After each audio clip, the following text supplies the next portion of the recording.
Hola, ¿qué tal? Soy Andrés Oppenheimer. Hoy vamos a escuchar los pronósticos económicos para el 2016. ¿Cómo pinta este año para las economías de Estados Unidos, de México, de Argentina, de Venezuela, Colombia y todos los países de la región? ¿Va a ser un año mediocre o malo como el 2015, en que la economía latinoamericana no creció nada? ¿O, por el contrario, vamos a ver el principio de una recuperación? ¿Y qué va a pasar con China y con los precios del petróleo? ¿Se va a desinflar el gigante asiático y se van a desmoronar todavía más los precios del petróleo? Le vamos a preguntar sobre todo esto y mucho más a tres de los principales referentes de la economía latinoamericana. Tendremos con nosotros desde Washington al director para América Latina del Fondo Monetario Internacional, el doctor Alejandro Werner. También desde Washington al director para América Latina del Banco Mundial, Augusto de la Torre, el doctor Augusto de la Torre. Y desde Chile nos va a acompañar Alicia Bárcena, la secretaria ejecutiva de la CEPAL, la Comisión Económica para América Latina y el Caribe de las Naciones Unidas. Como ven, un panel de número unos. Y más tarde en el programa hablaremos específicamente sobre la crisis de Brasil, la crisis política y económica, con Rubens Barbosa, el ex embajador de Brasil en Washington y en el Reino Unido, director de Relaciones Internacionales de la poderosa Federación de Industriales de São Paulo y conocido columnista del diario O Estado de São Paulo.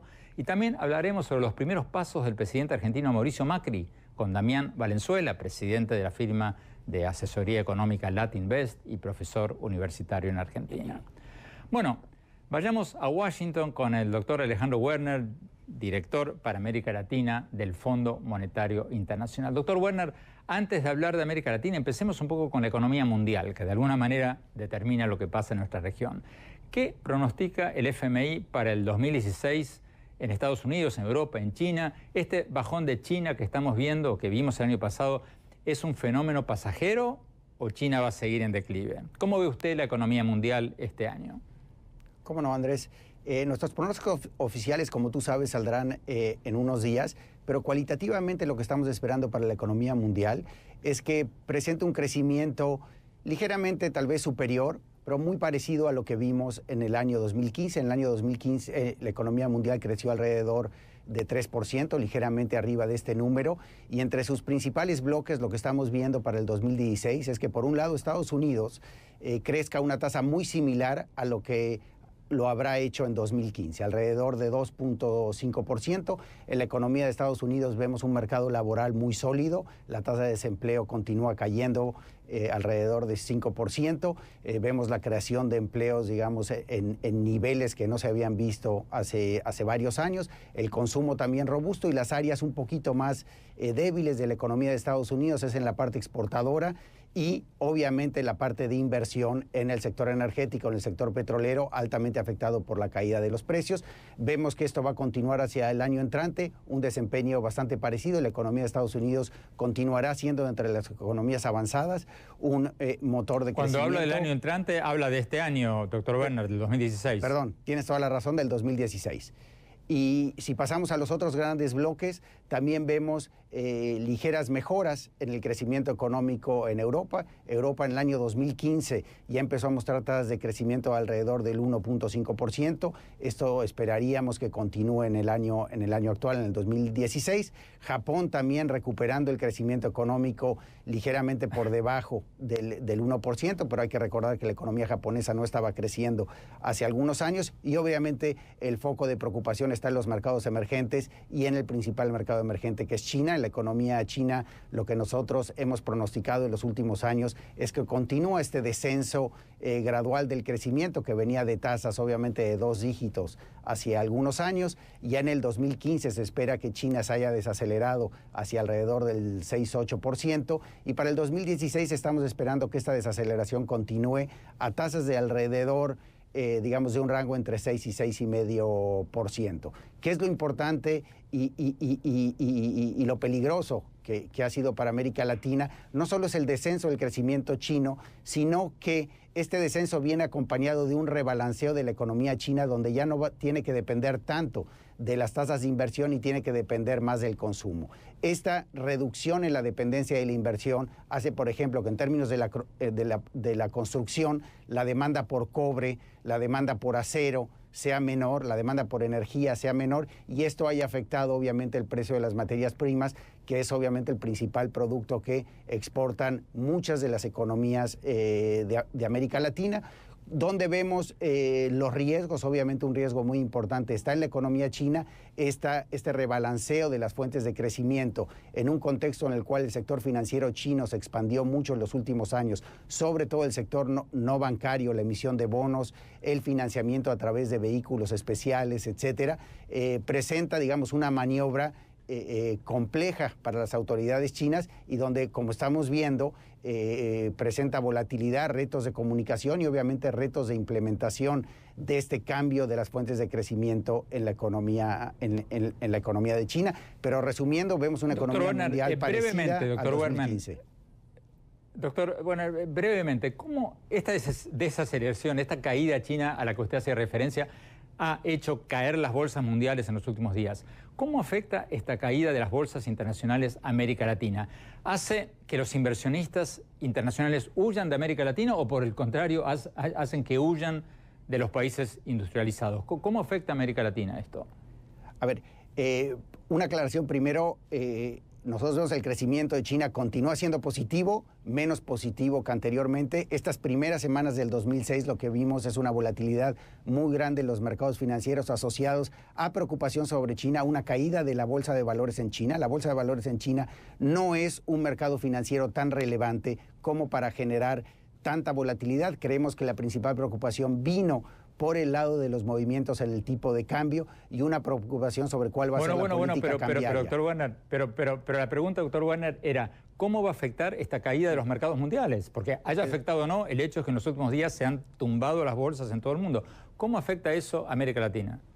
Mira, lo que yo te diría es que estos procesos de volatilidad en los mercados financieros internacionales generan, por lo general, una actitud de los inversionistas hacia los activos más seguros. Y en ese sentido, sobre todo en una región como América Latina, que se ha venido desacelerando y presentando crecimiento negativo y que recibió muchos flujos en los años posteriores, claramente genera salidas de capitales, genera salidas de activos un poco más riesgosos en estos mercados y sobre todo en los mercados donde hay más incertidumbre, como puede ser Brasil y algunos otros en la región, hacia mercados más seguros y obviamente genera presiones en los mercados cambiarios como hemos visto y presiones en los mercados de valores, sobre todo porque también las empresas en América Latina en los últimos 5 años incurrieron en un proceso de endeudamiento importante dada la abundancia y las buenas condiciones de financiamiento. Ante este contexto de menor crecimiento, de preocupación en los mercados internacionales, vemos un cierto reacomodo de portafolios donde los inversionistas están yendo a activos más seguros y eso afecta la deuda corporativa. Activos más seguros significa países industrializados. Exactamente. Activos más seguros, exactamente. Tenemos que ir a un corte y cuando volvamos, los pronósticos económicos ya concretos, específicos para México, Brasil, Argentina, Venezuela y varios otros países de la región. Ya volvemos.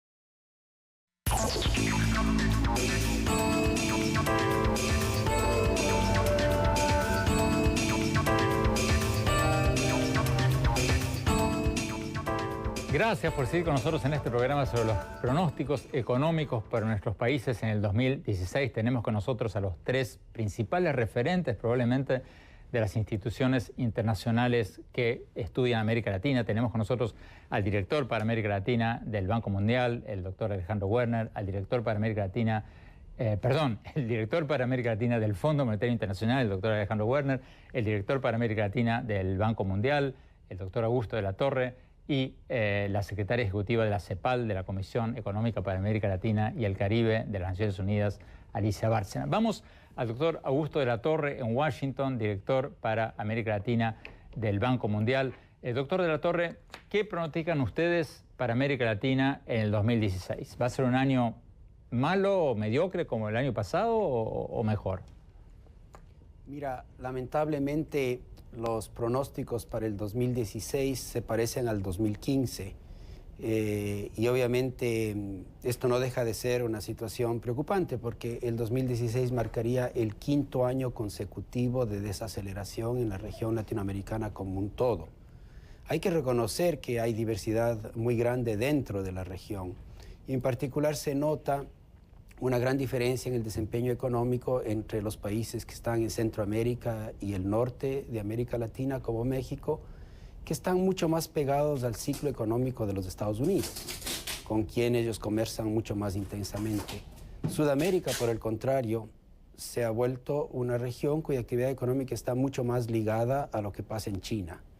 Y la desaceleración en China, que ha sido bastante pronunciada, le ha golpeado a América del Sur de manera muy potente, lo cual empezó en el 2012 y se ha ido prolongando de una manera intensa, tanto que las predicciones que se han hecho desde el 2012 hasta el presente siempre han errado, se han equivocado en predecir un crecimiento mayor al que se verificó en la realidad. Creo que los pronosticadores ahora están volviéndose más realistas, más modestos, porque las relaciones fundamentales de la economía están cambiando y se hace difícil predecir el futuro con base al pasado, pero las predicciones que uno tiene a la mano para el 2016 sugieren que la región va a tener otra vez crecimiento de 0% en el 2016. Hablemos de los dos países más grandes de la región, México y Brasil. ¿Qué están pronosticando ustedes para México y para Brasil? Bueno, México está en un proceso en el cual el crecimiento se afirma gracias a la recuperación de Estados Unidos, de tal forma que en general se anticipa que el crecimiento para México en el 2016 sea del orden del 3%. Brasil, por el contrario, está pasando por un proceso difícil de ajustes macroeconómicos y de esfuerzos de correctivos fiscales que no han tenido éxito en el ámbito político. Y en este proceso la inversión en Brasil se ha contraído y la demanda agregada tiene que caer y eso está generando un proceso recesivo, de manera que la mayor parte de los pronosticadores piensan que Brasil va a contraerse en el orden de un 2,5% en el 2016. Eso va a afectar a sus países vecinos. ¿Cómo ven ustedes a Argentina? Argentina con el nuevo presidente Mauricio Macri. Mira, Argentina es un caso en donde los pronosticadores ven lo que en inglés se conoce como un upside. Hacen pronósticos de que tal vez la economía va a crecer en medio punto por ciento, 1%, pero en general podría darse que el crecimiento nos sorprenda en el lado positivo, que haya un renacimiento de la esperanza de los inversionistas, que los capitales regresen al país y ese estímulo de confianza en la inversión podría generar un rebote en la economía mayor del que se espera ahora. Entonces hay un pronóstico del orden de medio punto porcentual de crecimiento, pero con un sesgo positivo de que a lo mejor, si las condiciones de credibilidad y de inversión mejoran de una manera mayor de lo que se anticipaba, que el crecimiento en Argentina sea un poquito mayor. Si está con nosotros todavía el doctor Werner del Fondo Monetario Internacional. Doctor Werner, ¿coincide usted en ese optimismo sobre Argentina? ¿El FMI coincide con esa visión positiva? Mira, yo siempre coincido con Augusto, no, pero ya en serio, nosotros vemos a Argentina como una economía donde el nuevo gobierno está encontrando un país con muchas vulnerabilidades, muchas debilidades. Y una muy importante que mencionaba Augusto es la caída de la inversión privada en Argentina en los últimos 3 años ha sido muy, muy importante y no se puede explicar nada más por la caída en el precio de los commodities. Entonces, en ese sentido, como mencionaba Augusto, el posible upside es muy importante en Argentina en el ámbito de mejorar las reglas del juego, de dar certidumbre, de dar confianza, y en ese sentido la inversión privada tiene que recuperarse. Si eso ocurre en una gran magnitud en el año 2016 o en el año 2017, es muy difícil de pronosticar. Argentina en 2016 va a pasar por una transición hacia un marco macroeconómico de mayor estabilidad y un marco microeconómico de reglas del juego y de confianza para el sector privado más favorable, y eso tiene que traer un beneficio importante aún en un contexto internacional internacional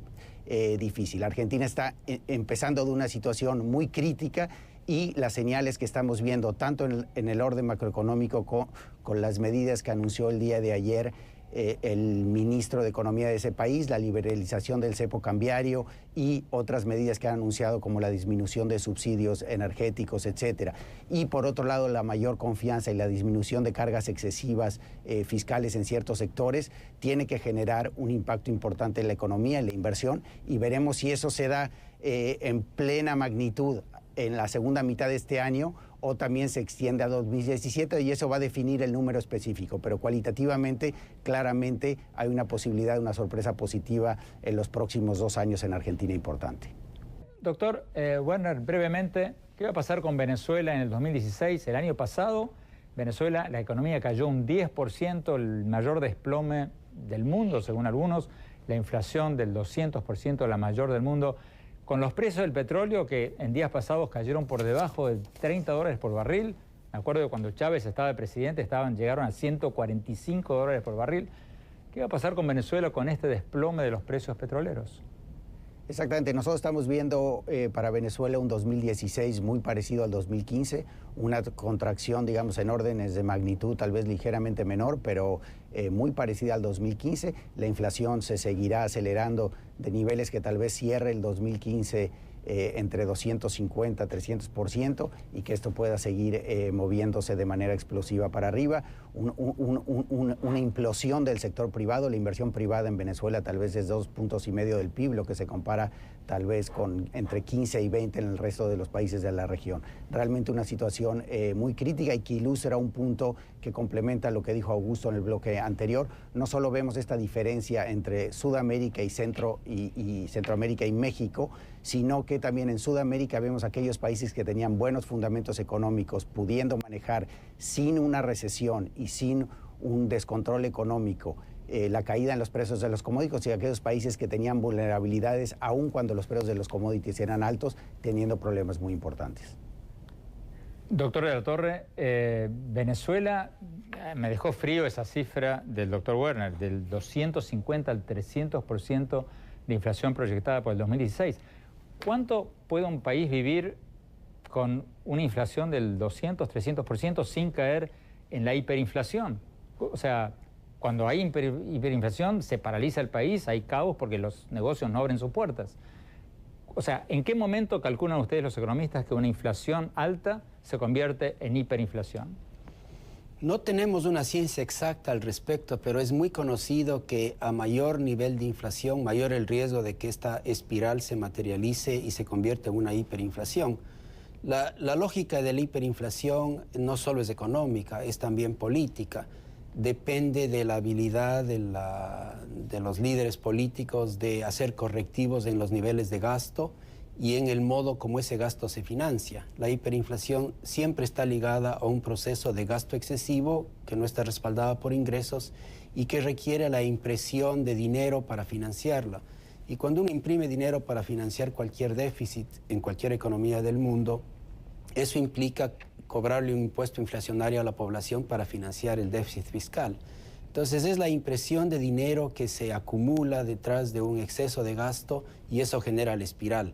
Cuando la inflación pasa del 30, 40, 50%, el riesgo es muy alto de que la economía descienda por esa pendiente o suba, digamos, por esa espiral de hiperinflacionaria. Entonces, en Venezuela en realidad estamos jugando con fuego en este sentido. ¿Qué están pronosticando ustedes concretamente para Venezuela en el 2016? Nosotros le seguimos al Fondo Monetario en los pronósticos porque el Banco Mundial tiene cero de actividad en Venezuela, no tenemos un equipo económico siguiendo la economía para allá. Entonces, en todos estos temas de estimación de proyecciones macroeconómicas, en general, en el Banco Mundial seguimos muy de cerca lo que el fondo que tiene, digamos, el pulso de la región en el tema macroeconómico a corto plazo mucho más cercano. Pero ustedes sí siguen muy, pero muy de cerca los precios del petróleo. ¿Los precios del petróleo, estos precios por el piso que estamos viendo, son un fenómeno pasajero o algo que está para quedarse? Mira, es posible que esta caída reciente sea pasajera, pero el nivel general de los precios del petróleo, según todos los expertos con quienes conversamos, es un nivel que que no va a regresar a los tiempos del pasado. Entonces, en este sentido, los países exportadores de petróleo, incluyendo a Ecuador, a Venezuela, a Colombia, están enfrentados a un nuevo nivel permanente de ingresos asociados al petróleo, que es mucho más bajo que el que tuvimos hasta el 2012. El precio del petróleo es muy difícil de predecir porque no solo obedece a temas fundamentales de oferta y demanda económica, sino a temas de percepciones geopolíticas. Entonces, no se puede predecir, pero parece que lo más sensato es suponer que el nivel general de precios del petróleo va a estar en torno al 40-50%, $50 por barril por algún tiempo. Doctor de la Torre, doctor Werner, muchísimas gracias por haber venido. Un verdadero lujo tenerlos a ambos en el mismo programa.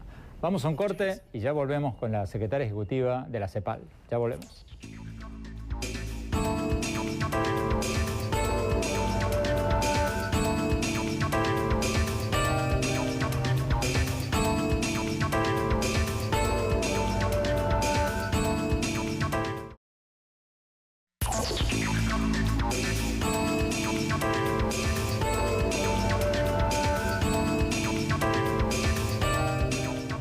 Gracias por seguir con nosotros en este programa sobre los pronósticos económicos para nuestros países en el 2016. Hace pocas horas hablamos con la secretaria ejecutiva de la CEPAL, la Comisión Económica para América Latina y el Caribe de las Naciones Unidas, Alicia Bárcena. Veamos lo que nos dijo.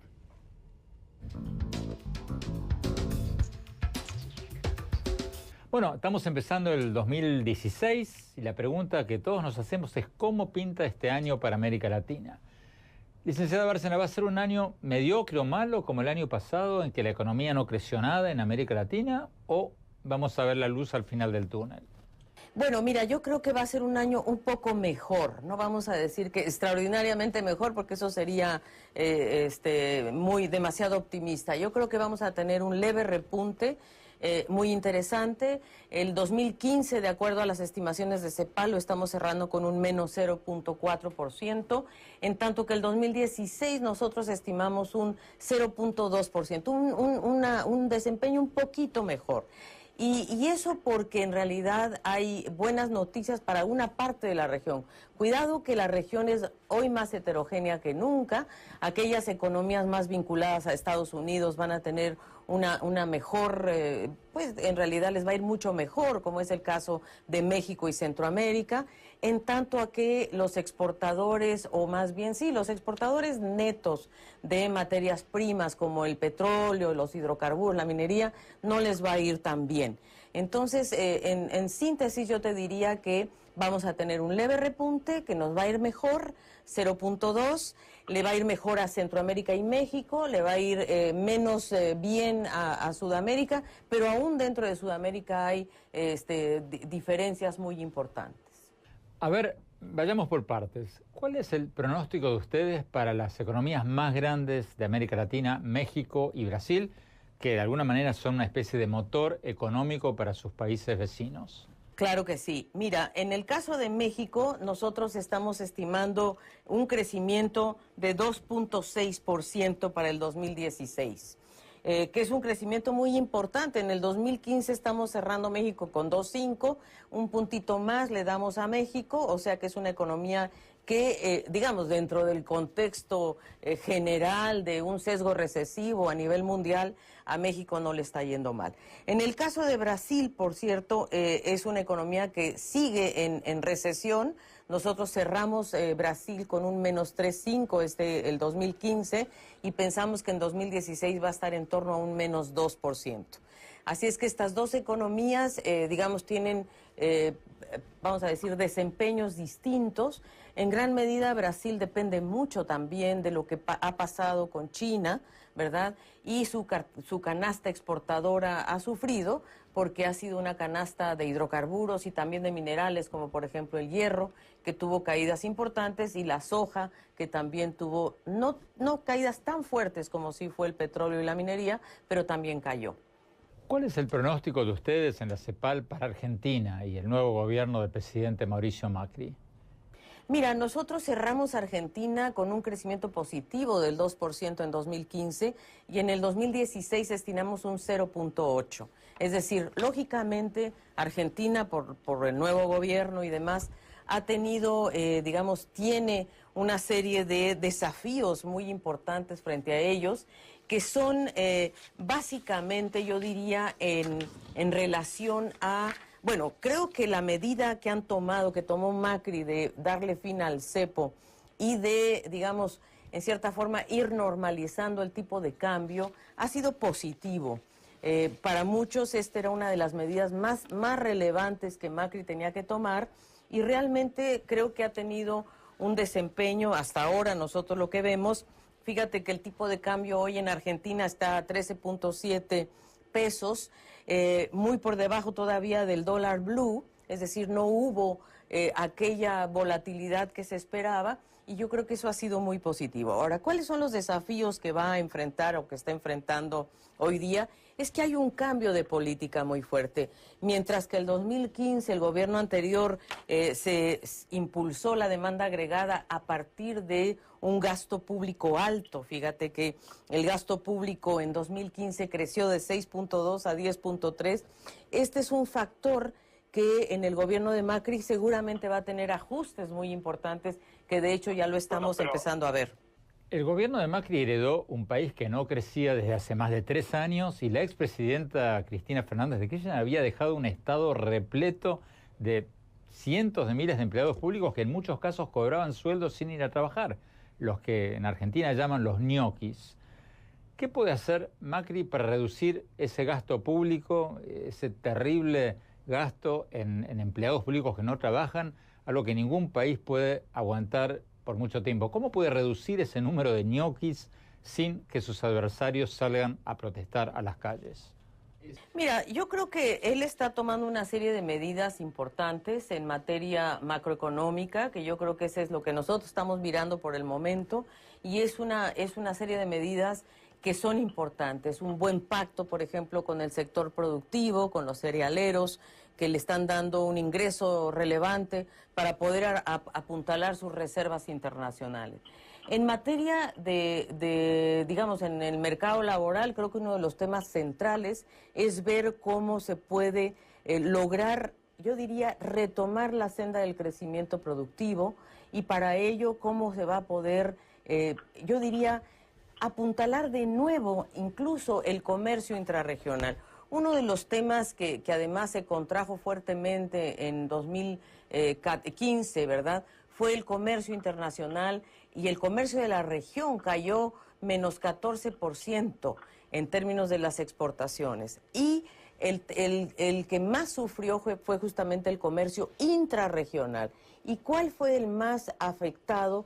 Fue el comercio de Mercosur, ¿verdad? Que el comercio intrarregional cayó 21%. Entonces, ¿qué puede hacer Macri? Creo yo que lo está haciendo, de hecho, es aprovechar este momento para volver a instalar pautas de crecimiento con sus socios del Mercosur, ¿verdad? Y Brasil también lo necesita. Creo que es una buena señal la que le está mandando y tratar de diversificar su sector manufacturero, productivo, industrial y sobre todo en la agricultura, que creo que es por donde China puede ser que sea un socio importante al futuro.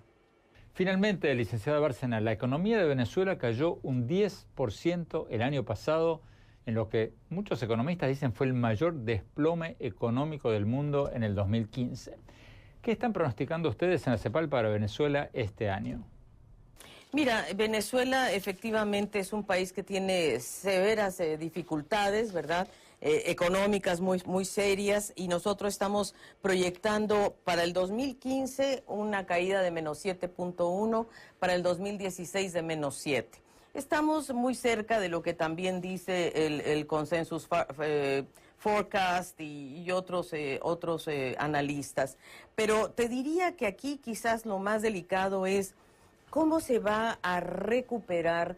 Digamos, el precio del petróleo está más bajo que nunca, eso lo sabemos, y ese es el principal ingreso que tiene Venezuela. Así es de que ante un precio del petróleo que está hoy por debajo del 38, que es el precio que se dio ayer, y hoy está muy cerca de 34 para el caso del petróleo venezolano.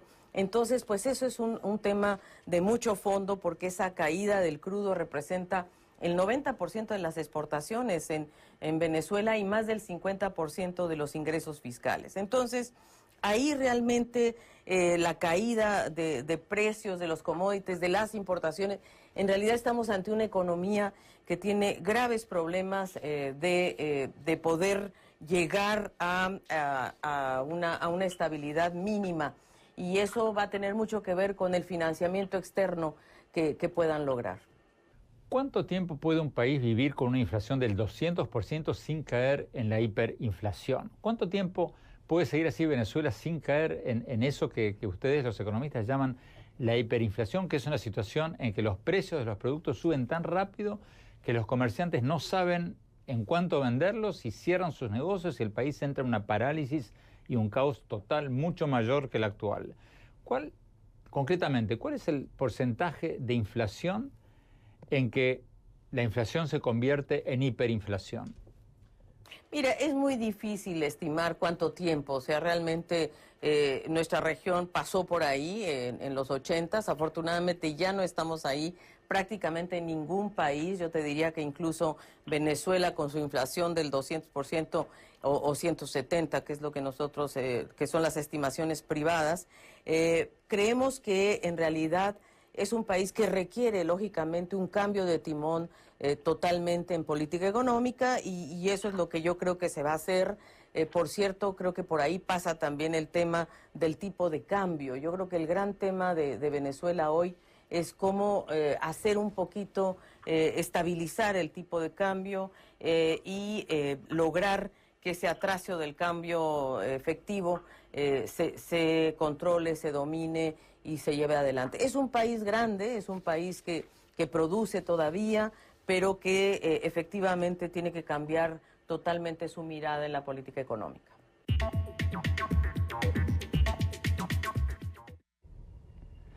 Tenemos que ir a un corte y ya volvemos con más pronósticos sobre Brasil, Argentina y varios otros países. No se vayan, ya volvemos.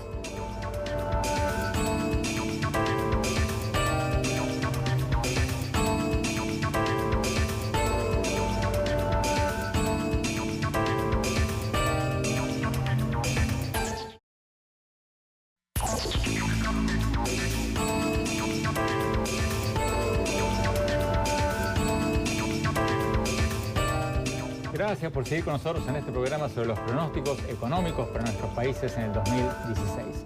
Hablemos un poco de Brasil, porque Brasil, el gigante de Sudamérica, arrastra las economías de muchos de sus países vecinos, casi todos diría. Embajador Rubén Sarbosa, la pregunta que le deben hacer en cualquier cóctel, en cualquier lado, con la gente con la que usted se junta, ¿qué pasa con este juicio político a la presidenta Dilma Rousseff? ¿Va a poder completar su mandato la presidenta Rousseff o no? Es muy difícil decir hoy lo que va a pasar. Lo que se puede decir es que el principal problema que tiene Brasil hoy es el problema político. Todos los problemas económicos, sociales, están vinculados al impasse político. Brasil tiene un Congreso, un Parlamento tan disfuncional cuanto el americano, ¿no? Por razones distintas, y no hay posibilidad de avanzar en las reformas que la sociedad brasileña quiere. A ver, si recuerdo bien, hay dos proyectos de juicio político, o sea, hay dos ataques simultáneos. Uno viene a la presidenta, uno viene de la Cámara de Diputados y el otro de la Justicia. Sí, pero están marchando en paralelo.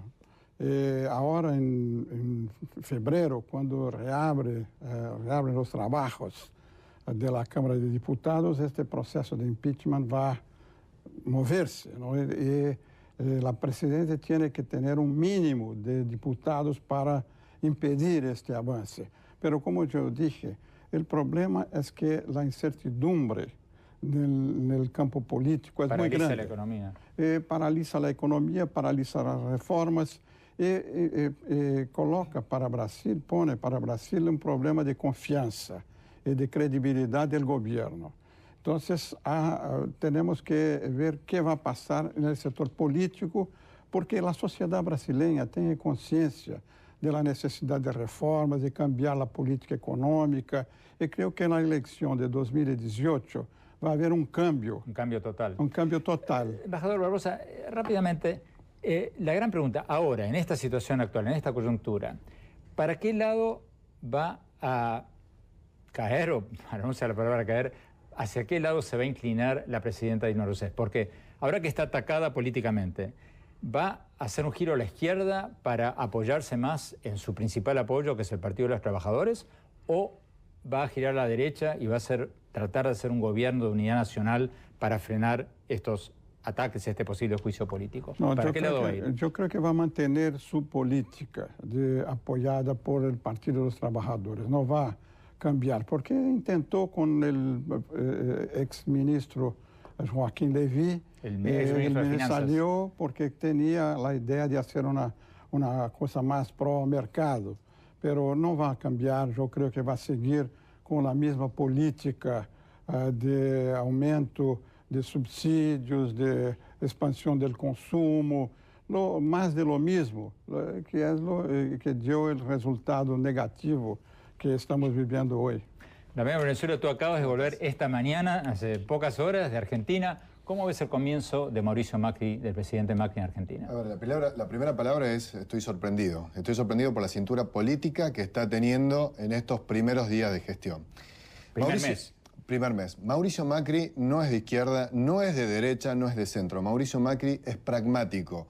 Y lo que está teniendo en agenda tiene que ver con la construcción de lo político, porque llega con 12.600.000 votos contra 12 millones de votos, de un kirchnerismo abroquelado todavía en el Estado y que de alguna forma estaba interesado en que el proceso continúe. O sea, lo que ha ganado ha sido por muy poco margen. Su agenda está fijada por la construcción de lo político y muy inteligentemente se está apoyando en el radicalismo y también se está apoyando en ciertos sectores peronistas disidentes que de alguna forma le van a dar plafón para poder embarcarse en medidas económicas como la que está haciendo, que tienen que ir a atacar exactamente el problema que está viviendo Argentina. La segunda definición dentro de su agenda es tengo que conseguir dinero para que entre en Argentina, porque si no, no voy a poder hacer ningún tipo de reforma estructural. Y la tercera, y déjame la anote, como yo siempre lo quiero decir, es sobrevivir a lo que yo denomino el efecto Rajoy, que es hacer 4 años de gestión. Rajoy por el presidente de España. Por el presidente de España, Mariano Rajoy. Hacer 4 años de gestión en donde sobreviva en un contexto internacional que no es benevolente para Latinoamérica y que dentro de 4 años políticamente haya construido poder como para poder realmente, después de este cambio de clima económico mundial que se va a dar a partir del 2019, con de vuelta con un ciclo de commodity un poco más fuerte y más agresivo, poder aplicar realmente el acelerador. Por el momento a Argentina le toca sobrevivir. También, rápidamente, en 2 palabras. Hace pocos días moderé un panel con el expresidente Piñera de Chile y el expresidente de Fox de México. Les pregunté a ambos qué le aconsejarían a Macri. ¿Hacer las reformas rápidamente antes que pase su luna de miel de 100 días o hacerlas graduales para que no se le venga la oposición encima? Piñera dijo que las tiene que hacer ya, porque si no, la oposición le va a hacer la vida imposible. Fox dijo que no, que el gradualismo es la única manera de llevar adelante las reformas. ¿Qué le aconsejarías? Hoy todavía no tiene potencia política para hacer reformas estructurales agresivas. Como lo está haciendo, lo viene haciendo espectacular, se está graduando de política en un país en donde la política termina siendo más importante que la economía. Rubén Barbosa, en 30 segundos, ¿qué le aconsejaría a Mauricio Macri? ¿Hacer las reformas ya mismo o gradualmente buscando apoyos en los sectores moderados de la oposición? Cada país es un país distinto, ¿no? En el caso de Brasil, yo aconsejaría hacer inmediatamente. ¿En el caso de Argentina? También. También. Muchísimas gracias a todos. La verdad que un panel de lujo, hemos tenido los principales referentes de la economía de América Latina en un solo programa. Vamos a un corte y bueno, mis conclusiones sobre cómo viene el 2016. Ya volvemos.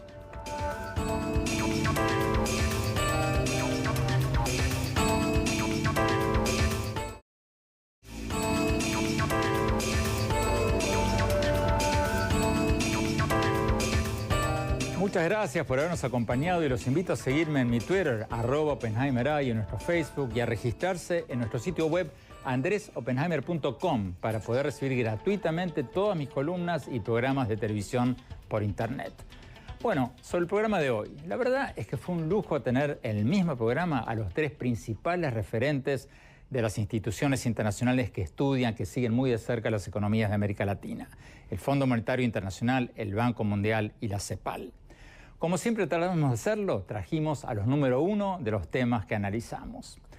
Yo concuerdo con ellos en que el 2016 va a ser un año mediocre. Comme ci, comme ça. No va a ser un año para celebrar con champagne en América Latina, porque gran parte de la región depende de exportaciones de materias primas, como el petróleo, como el cobre, como la soja. Y bueno, los precios de las materias primas están por el piso. Y con la desaceleración de la economía china, lo más probable es que sigan por el piso por un buen tiempo, porque claro, cuando China deja de comprar, caen los precios internacionales de esos productos. Pero por otro lado, creo que esta caída podría hacerle bien, paradójicamente, a muchos países sudamericanos si aprenden de una vez por todas que tienen que diversificar sus exportaciones para dejar de depender casi exclusivamente de exportaciones de materias primas.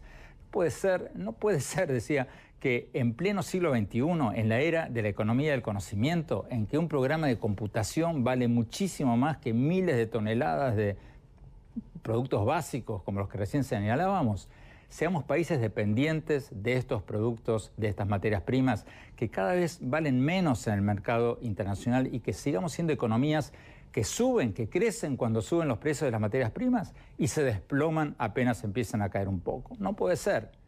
Creo que los países de América Latina tendríamos que seguir el ejemplo de Chile, de Noruega, otros países que tienen fondos de compensación o fondos anticíclicos con los que ahorran en los años de las vacas gordas para poder invertir en educación de calidad, en innovación y para poder seguir pagando subsidios sociales en los años de las vacas flacas. Tendríamos que poner eso en nuestras constituciones, tendríamos que poner que si los ingresos del petróleo, de la soja o de lo que sea suben a más de tanto, ese dinero tendría que ir a un fondo de compensación para los años de las vacas flacas. Bueno, me avisan que se nos acabó el tiempo. Los dejo con esa idea. Gracias, hasta la semana próxima.